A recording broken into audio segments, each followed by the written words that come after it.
Hello and welcome to this episode of The Rest is Entertainment with me, Marina Hyde. And me, Richard Osman. Hello, Marina. Hello, Richard. How are you? I'm all right. Yeah, I'm not too bad. How are you? Very well. Now, the big news. Uh-oh, go on. Is the internet broken again? Because Taylor Swift just released a new album. Taylor Swift, who I've been Googling her. She's a singer. Our first item is going to be about two people who dominated the internet. Taylor Swift, who wanted to, and Nicole Kidman, who didn't want to. So we're talking about how to break it and how you can break it without wanting to. Yes. We are also going to talk about musicals.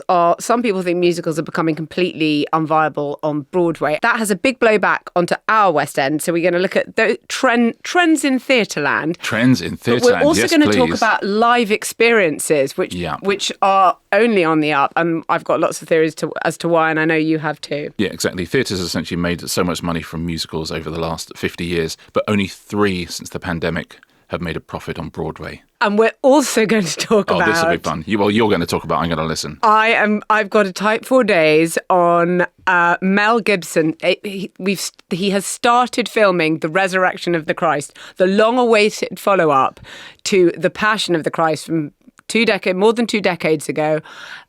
Mel Gibson has started filming it. It's going to be bigger, more outlandish than the original, and we're going to do a deep dive on that. Superb. Now, shall we talk about Taylor Swift? Let's. So how do you become the person who everyone talks about in any given week?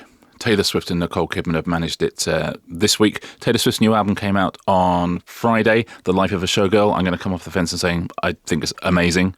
And, you know, one of the secrets behind Taylor Swift's success is she keeps releasing really, really good music, and she releases quite a lot of it. But the way that she dominates the conversation is so extraordinary. I mean, it's almost impossible to think of somebody who everybody, apart from maybe my mum, has an opinion on. Even if I went to say to my mum, "Do you know Taylor Swift?" She'd go, "Oh yeah, I know Taylor Swift." I'd say, "Tell me about her," and she'd say, "I just know I've heard of her." Did a tour. She's a singer.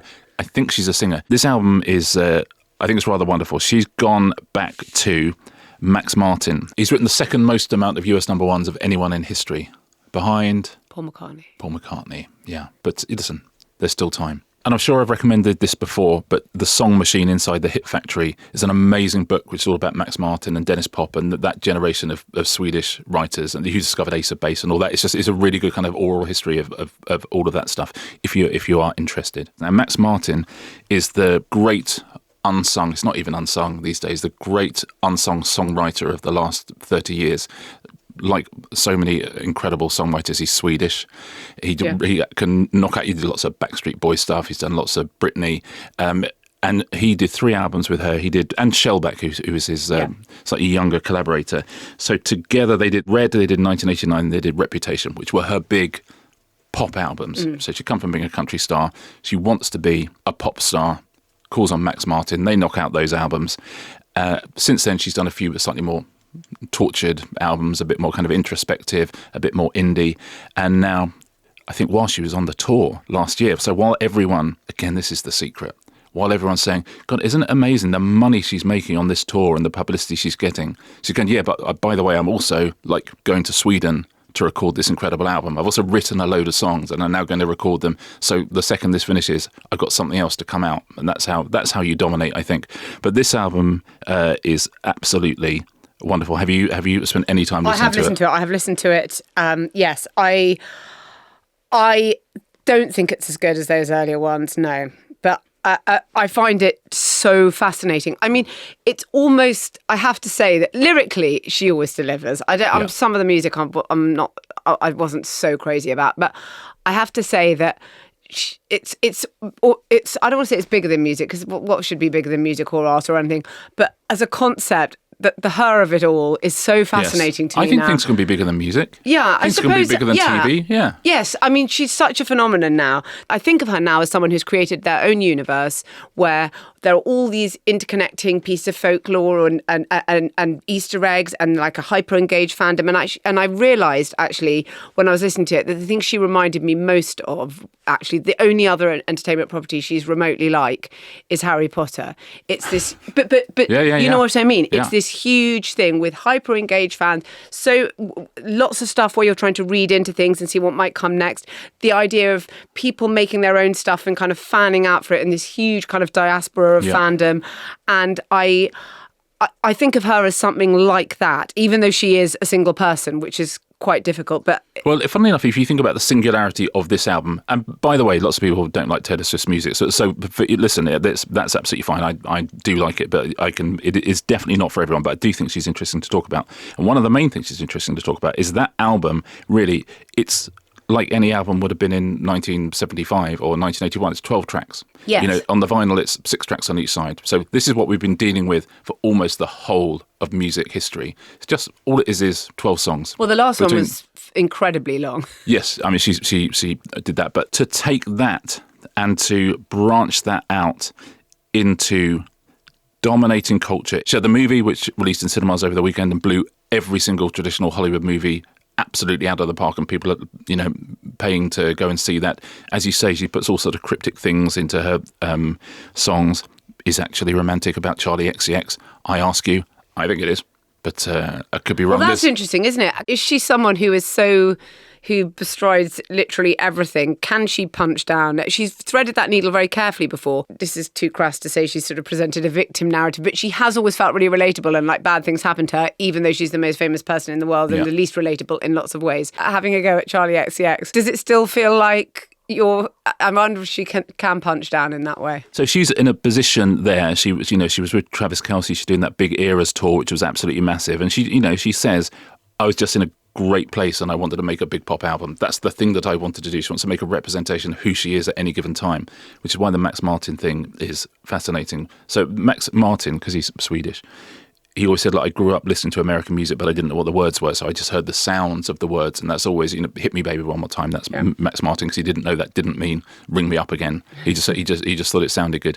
And Robin, who's one of the other great pop stars who we work with, he said the thing about Max Martin, he said it's all about cracking a code. It's all about being as efficient as possible. So if you're Taylor Swift, who by the way does write her own stuff, but is smart enough to then collaborate with people who can make it different or make it better, and you are in a great mood, and you are not particularly wanting to make something that is deeply introspective or is about the state of the world, but is just about, who you are in any given time, then that's whose door you knock on, I think. The first time they ever worked together, there's a tale, I don't know if it's apocryphal, but Max Martin is there just before Taylor gets there, and a guy knocks on the door and says, oh, I'm an old friend of Taylor's, can I come in and wait? And Max Martin's his first take. He goes, yeah, I guess you can come in. So he comes in, and anyway, Taylor comes in, and it's clear he's not an old friend. It's clear he's a friend of an ex-boyfriend of hers, and they have to get rid of him. Anyway, Max Martin it's his first day he's working, so he's incredibly apologetic, and he's like, I'm so sorry, I shouldn't have done that. I sort of, because it's not my first language, and I just got nervous. I'm sorry. She said, oh, don't worry about it at all. And he says, well, tell me about this ex-boyfriend. So she's talking about him, and then she says, but you know what, Max, we are never, ever, ever getting back together. And that was the start of their collaboration. I love that. Yeah, I don't want it to be apocryphal. But so I think, if you want a great pop album, it is a great pop album. But the way that she is, always on, which we've talked about, as I say, she was doing this massive tour, which is already always on. And at the same time, she was really taking care of business. Like in between shows, she was flying over to Sweden. She's flying over to Sweden to work with Shellback and Max Martin and write this stuff. She knew when it was coming out. It's only a year since Tortured Poets Department. Pop stars way back when would have waited 3 or 4 years before they had to release the next thing. But she's aware she has to be ever present. She's aware she constantly has to feed the machine. She's aware that the fans will do all the marketing for her. She almost is the machine now. Nobody can really keep pace with her. And she has adapted so kind of seamlessly to all the different platforms as they've come along, whether it be Insta or TikTok. What I find interesting about her is that for all of that, she's such a digital native, and so many of these things are actually people at home feeling connected to some wider whole, as music has always been, as people sitting at home listening in their bedrooms. But she does also massively understand the communal experience that is live. So at the same time as doing the tour, to do the launch party in the cinemas, if she's ever at risk of seeming someone who just knows how to break the internet and just fully understands how to manipulate the internet in her favour, then there are always these live things and these moments where people can come together. She's quite unplayable. Yes, she is. She's absolutely unplayable. Which is why I wonder whether she can punch down anymore. There's certain people who it seems fine to go back and do a drive-by on. I mean, I think Kim and Kanye can just have it forever as far as I'm concerned. I don't know. Maybe Charli XCX isn't very nice. Who knows? Maybe something unpleasant happened there. We can't speculate. I have just, but... Yeah, exactly. I've just, Richard. Yeah, and that's the thing with even with the live tour. So she's doing something which is a communal experience, but she's making sure at every gig there's a different acoustic song, which means that can be filmed and taped, and then that can be on TikTok and that can be on Instagram. Because it's a new thing. Yeah, but it just shows you how old-fashioned so much of the rest of the industry still is she worked out 10 years ago that this was a thing and has just put her foot down and has, overtaken everybody, and it's just miles ahead of everyone, and the generation coming up understand it. And that she'd sell directly into movie theatre chains, all of that, not go to a studio and say to Disney, would you mind putting up my concert film or anything like that.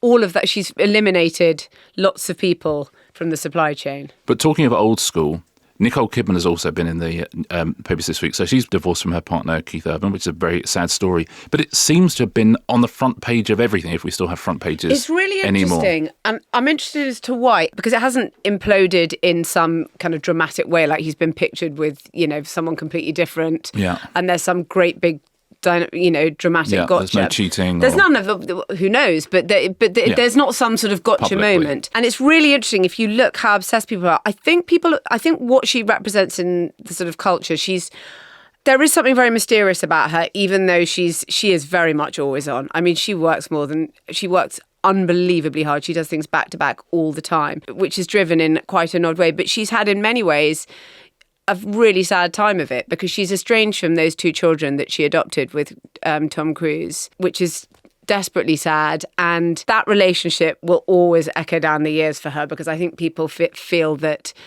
something odd happened there. Well, clearly it did. I mean, Tom Cruise is estranged from his other child, who went with Katie Holmes.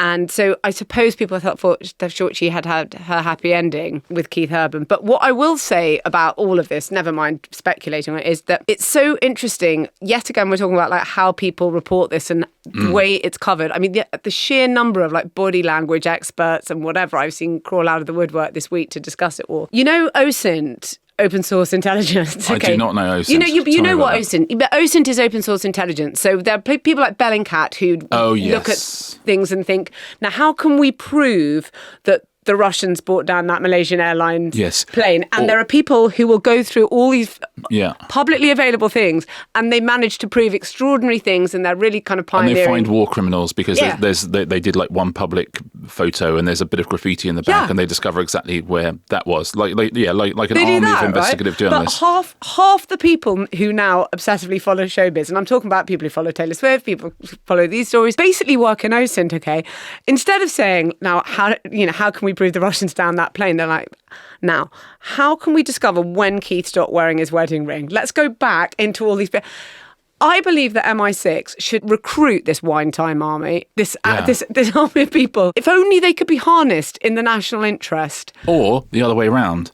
I would say, what if we actually get some of the gang at MI6 to properly look into this stuff? Because they'd have access to stuff that we don't have access to. I feel like they are quite busy. But yeah, I know, but listen, we're all busy. Yeah, we're all okay. But good for PR if they go, we've finally found the moment that Keith unfollowed Nicole's hairdresser on Instagram. Because someone sitting with a box of rosé at home in front of a computer at 5:30 on a Friday evening will do it for you. You've got an army, and they don't even have to be paid. It's amazing. It's like spare capacity. Yeah. And, whenever you find that in a market... Well, it's the only part of the British state in which we actually have capacity left. Yeah. We need capacity. We've got this army of people, and they're global, actually. It's a real shame that Labour's conference just finished, because this feels to me like it could have been a big announcement. Why don't they talk to us? But do you know what I mean? Why is Starmer not constantly on the phone to us saying, what can I announce? What have we got? We go, I tell you what, we've got a surfeit of people with time on their hands. He's afraid my ideas are too good. Yeah. That's got to be that. He'd be terrified. You know what? You'd have to spend half an hour with Starmer. He'd go, I am actually going to quit. Why don't you take over? Because otherwise it's just going to be you telling me to do stuff just for the next 4 years. But stay with me, because the army of people who will study tiny open source things, not about the downing of Russian planes or the war criminals or whatever, but about things that happen in the world of showbiz, is now vast, absolutely vast. I mean, think of every Taylor Swift album that comes out.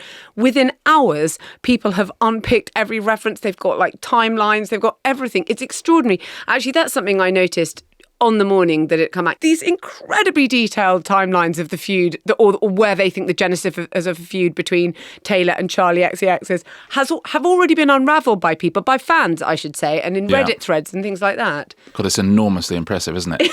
But it reminds, it's like supporting anyone who supports a football team will be very, very aware of how this all works. That, you know, whoever your third choice striker is, and he's on loan at Macclesfield, but the Macclesfield manager won't play him for some reason. So it's all, I know why that will be. But yeah, it's like that. But we should get a few of them on staff, don't you think? Yeah, they're tireless. Open source intelligence. Yeah, open source gossip. Yeah.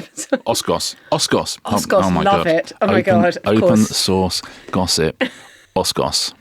Lovely. I'm going to set up the Oscos office. Nobody is going out and doing journalism in the same way that they used to, by trying to sort of, I don't know, talk to doormen or people, make up people and try and get them on the payroll and try and get stories funneled out that way. They're just watching what happens in people's digital footprints and trying to make sense of it. Well, funny enough, they used to go through your bins, but now we display the contents of our bins online at almost all times. Quite right. These people are phenomenal, the investigators. People are phenomenal investigators. They are working in OSINT, whether or not they realise it. It's just that they're doing it with... They're working in Oscars. And also, if we don't weaponise them, should I tell you who will? Is Putin. It Russia? Yeah. But of course he will. You know, that's probably what they're up to at the moment. You know, he's probably on a Taylor Swift message board recruiting people. So we probably should. Absolutely. We should recruit all these people. At Oscars, I want people in the office 3 days a week, because I think it fosters like an environment where people collaborate. You know, so you have an open plan and people are chatting and people can talk through their methods and things like that. 2 days a week, you're at home and absolutely just head down. And we'll have like a bar on the top floor, like, you know, Spotify and Netflix and all those people. Just have a nice bar, bit of rosé. Anyone who fancies it, let us know. Sus or Putin. As so often in our culture, it is either Goalhanger Productions or Vladimir Putin. He takes your pick. But they were in love, Keith Urban and Nicole Kidman. But in conclusion, I'm sorry, Nicole, but I just think... I don't think she's listening. You don't think Nicole is listening to this? Oh my goodness, you're very wrong. But in a world of trouble and AI and bad news, I just think for the time being, at the very least, Taylor Swift does good things and does them well. And her new album, if you like that sort of thing, you're really, really going to like it. And how nice to talk about something like that. Life of a Show out right now. It's weird, that thing, isn't it? You can't go to the shops some people go to the shops and buy it, but you just listen to it somewhere. But it's terrific. I'd strongly recommend it. Should we go to some adverts? And after that, we can talk about Mel Gibson. Let's do that now. This episode is brought to you by Sky, where you can watch unmissable shows, including the brand new original thriller, The Iris Affair. The Iris Affair is a sun-drenched chase thriller from Neil Cross, who is the creator of Luther. I love Luther. A deadly pursuit across Italy. I love Italy, with fewer postcards and piazzas and more shadows than sunshine. At the heart is Iris Nixon, equal parts puzzle addict, charming genius and serial imposter, stealing code tied to quantum technology that could tilt the balance of power. I love puzzles. I love charming geniuses as well. On her tail is Cameron, wealthy, ruthless and very well-resourced. Not the man you want chasing you through Sardinia. The stakes aren't just personal, they're global. This isn't sightseeing, it's shadows and Aperol firmly off the menu. Some people collect stamps, others dismantle the fabric of modern life before breakfast. Everyone needs a hobby. Starring Niamh Alga from The Virtues, alongside Tom Hollander from The White Lotus and The Night Manager, The Iris Affair is the thriller that wastes no time and shows no mercy. It's Italy with teeth, glamour, genius and betrayal played out on the coast. The Iris Affair begins 16th of October on Sky.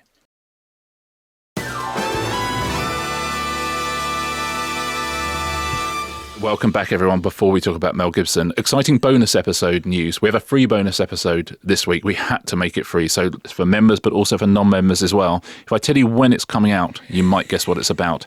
It will be coming out on Wednesday evening, and it will be coming out 1 minute after the end of the first episode of the new Celebrity Traitors. We will be live reacting to Celebrity Traitors, that first episode. I am so excited. It looks so huge. great. This is huge, Richard. It's huge. It's huge. I don't even need to put a cherry on this. This is enormous. Yeah. That will be coming, as we say, I think about 12 minutes past 10 on that Wednesday night. Yeah. We will dive straight into that opening show. Yeah. So it'll be spoilers aplenty, so do not listen to it until you've watched that first episode. But if you have watched that first episode, then please join us on Wednesday for that special bonus. Mel Gibson, Richard. Talk us through. Oh, you know I will, because filming is now underway on The Resurrection of the Christ, which is going to be the long-awaited follow-up to Mel Gibson's The Passion of the Christ. Christ 2, The Resurrection of the Christ. Yeah. Currently shooting it at Cinecittà Studios in Rome, and they're going to shoot the locations in southern Italy. You get some pretty great tax credits. Let's go back to the OG, The Passion of the Christ, which came out in 2004. Now, that was self-financed by Mel Gibson for $30 million, which was a massive amount of money at the time. Quite a lot of money now. It's quite a lot of money now. It's nothing on what they're spending on this. Everybody thought he'd lost his mind. Okay, jury's still out.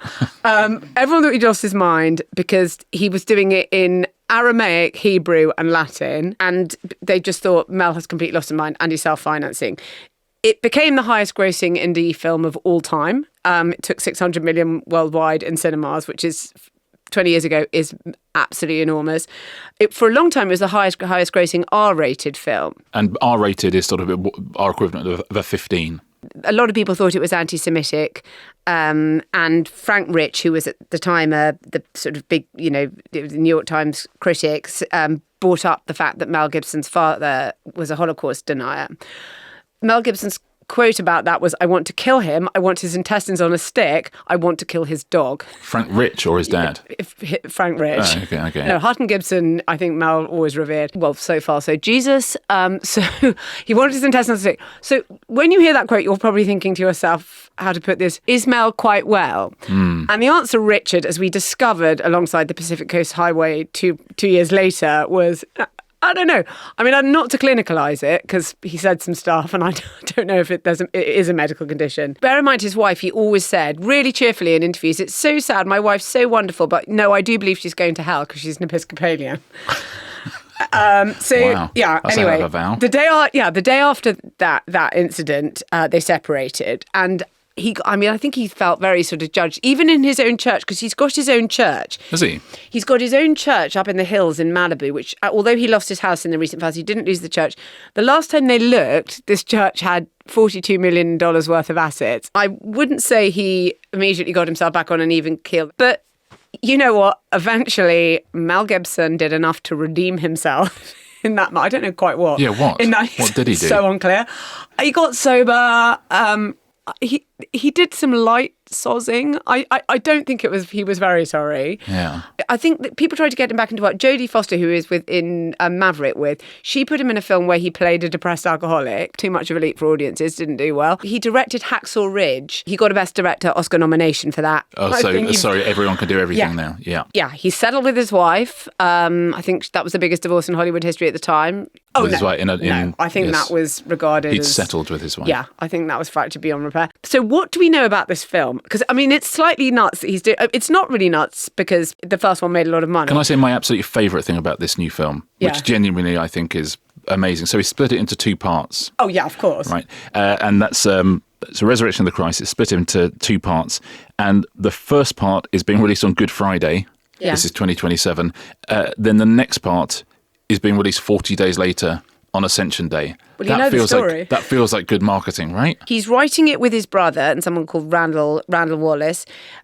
He revealed the title on Joe Rogan. Jim Caviezel, who played Jesus, is back. Now, during the original one, he was scourged twice. Now, scourging is whipping, which I never... Okay. Yeah. He was accidentally scourged twice. He's still got the scars. Like really scourged? No, he really was. He was also struck by lightning. Read nothing into it, Richard. Wow. He was struck by lightning. How on earth did Mel Gibson's church not catch fire? It's incredible, isn't it? Because it's the resurrection. He says there's a lot of supernatural stuff. It's a non-linear narrative. He said it's like an acid trip. Wow. There's some sort of rumours that he might be going into the Dante's Inferno and doing all that sort of stuff. He says, well, you have to go to hell. You have to go down to hell. You have to have the fall of the angels, and then you have to go right to the death of the last apostle. As I said, he is a very specific type of Catholic. And it's not clear what parts of the Bible will end up in this, whether you get apocryphal or whatever. He's a very specific type of Catholic. He rejects the authority of all popes since the Second Vatican Council. Does he? Yeah. Does he? Which was 1965. So everyone pre-1965 he's okay with. Yeah. Afterwards, he's not afterwards, having it. Okay. he currently believes that the Holy See is vacant. Recently, there was some letter leaked recently or to somebody else, and he'd written to this person saying, I see you've been excommunicated. Well, I'd like to be I'm paraphrasing. I'd be quite happy to be excommunicated because, I don't even recognise these people. But it's not even the only big Jesus movie coming out next March. And both are being distributed by Lionsgate. So luckily they haven't got a really bad cash. Because our old friends at The Chosen are releasing the last episode of season 6, which is the crucifixion, and the first episode of season 7, which is going to deal with the resurrection. And they're releasing them as a double bill, so it will be movie length. And they're releasing it. Now, as the bigger kind of resurrection fish, I guess. So we got a resurrection off. Yeah, we've got a Barbenheimer, we've got a Choserection. So what have we got? I don't think you can call it that. I just don't think they will. Almost certainly we're not going to call it that. Is there a reason they're both coming at the same time? It's not like an anniversary or something. It is quite a popular. It's quite an important date in the calendar. So they want it near that, Good Friday. No, but why? But why in the same year? Let's get onto it, because the market for what we call faith-based, I don't know what we call it faith-based, because what we mean is Christian, don't we? We don't mean any other faith. Faith-based filming, Richard. Faith-based films, the market is so much better than when Mel released that original film. And organising and the marketing for these things has become so much bigger. There are about 12 of these kind of faith-based films which get big releases each year. And so there's been a huge increase over the past decade in that kind of stuff. And they've widened out, so you have things like Sound of Freedom that's sort of inspirational and that are clearly faith-based in some ways, but they're not necessarily specific Bible stories. But this is the big one. This is the big one. Jesus was, maybe he was the first influencer. Let's just clip. Can we literally just clip that? Yeah. And take it out of context and just put it all over our socials? Just Marina saying perhaps Jesus was the first influencer. And but listen, he's selling a lifestyle. Yes. It's aspirational. Yeah. But he gets cancelled. You're right. And then he did a deal with the collagen lip people. That's too facetious. Don't put that bit on. Churches are much more involved at a grassroots level. We're saying to people, watch The Chosen, go out and watch these things, pay it forward ticket schemes where you can buy tickets for people to see it. And so that might be harder for Mel, right? If you are in one of those churches, because you do now have the Chosen is slightly more the approved version of this. And I guess people will go for this. But when The Passion of the Christ came out, that was sort of the only thing that you could go and see in the theatre if you wanted to see some representation. Whereas now, you are going to have a choice. Yeah, but there's a market for it.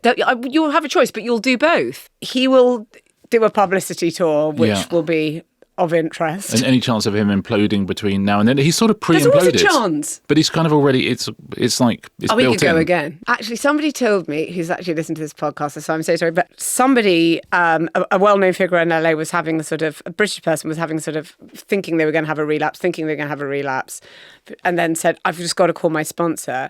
And this tiny little electric car tootled up to this mansion. And who should emerge from the electric car but Mel Gibson? He was this person's sober sponsor. I mean, to dial Mel as your calm me down person, but this is the world we live in. I have to stop eventually with that. At some point. I mean, listen, we'll come back to him. We will. Yeah. We'll return.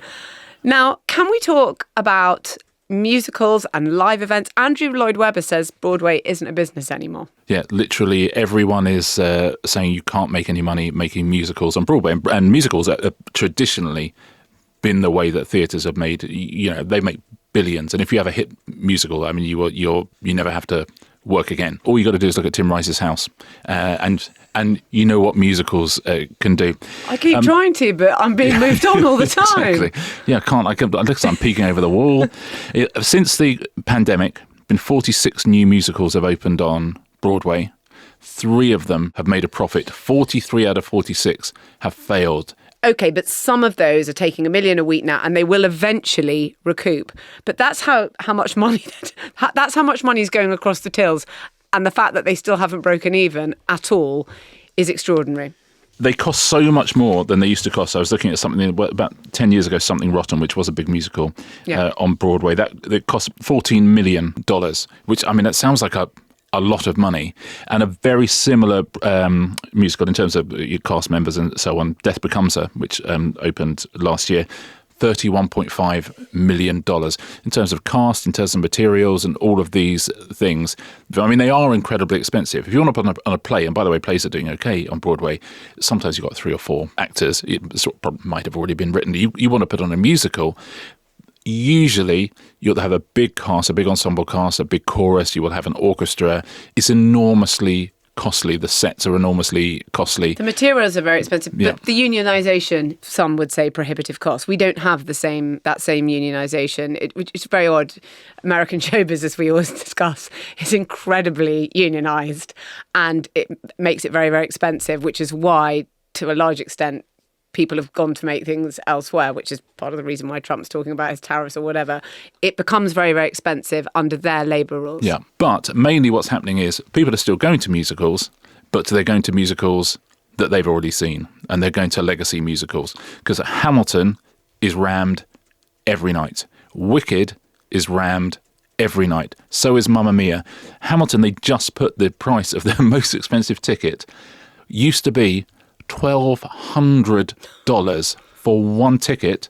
It is now going up to $1,500 for one ticket. So if you can crack it, I mean, it's worth it. And it's really interesting when you read the American articles, because they so accept this. They say prices have remained flat. It's like, I guess it's since the pandemic. It's like, it's sort of flat, isn't it? And so the reason this is an issue for British musicals is you can run a British musical at a slight loss or a break even, knowing that if you do have a hit on your hands, that can go to Broadway. And 10, 20 years ago, it was really going to start raking in the money because you've done all your costs, you know, it's all up and running, and suddenly you're getting this huge money from Broadway. And now that's not going to happen. So actually you need to make your money in the UK, which is an awful lot harder, if not fairly impossible. Even more people are trying to test over here, because it's becoming so difficult to start over there. So it can crowd out original things, different things, plays, because they have come with quite a lot of funding. And as I say, lots of UK theatres have lost Arts Council funding. And so it's a marriage that is disrupting the ecosystem a bit. I did a book event the other day up in Derbyshire, and the guy who was the tech guy from it, who was great, him and his husband were literally just flying off to New York the day after, because they are the guys behind the Gwyneth Paltrow skiing trial musical, which had done really well at Edinburgh. Gwyneth Paltrow ski massacre trial. Exactly that. And they were literally flying out to Broadway the next day to go and do that. So I hope that's gone unbelievably well for them. They were 2 lovely fellas. Yeah. I do think live things, like things that take place in theatres. Yeah, theatres have a very, very, very healthy future. The other week I was at the South Bank at the Royal Festival Hall to launch. Goalhanger are taking over the Royal Festival Hall for a whole weekend, and we're all going to do events. There's going to be crossover events. I was talking to someone there who they program lots and lots of live things, and they have authors and all sorts of that. And I have noticed myself doing live things. I believe that live stages are the last places you can say anything like outrageous and interesting. I've said things that I couldn't possibly say. Doing live events recently, I've said things I couldn't possibly say on this podcast, certainly in any kind of interview. Stuff about me. Yeah.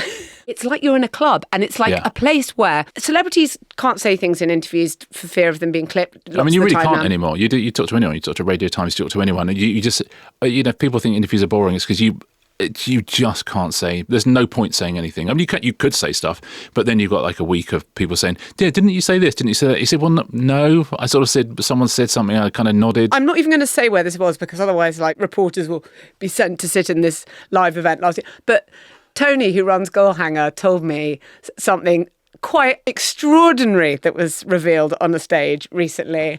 That would have been a Sunday Times splash for 2 weeks. It did not get up. There were thousands of people there and it didn't get up. It's so interesting. The communal experience is incredibly important. It's only going to get more and more and more important. And people crave it. People really, really crave it. People crave laughing with each other, being interested with each other.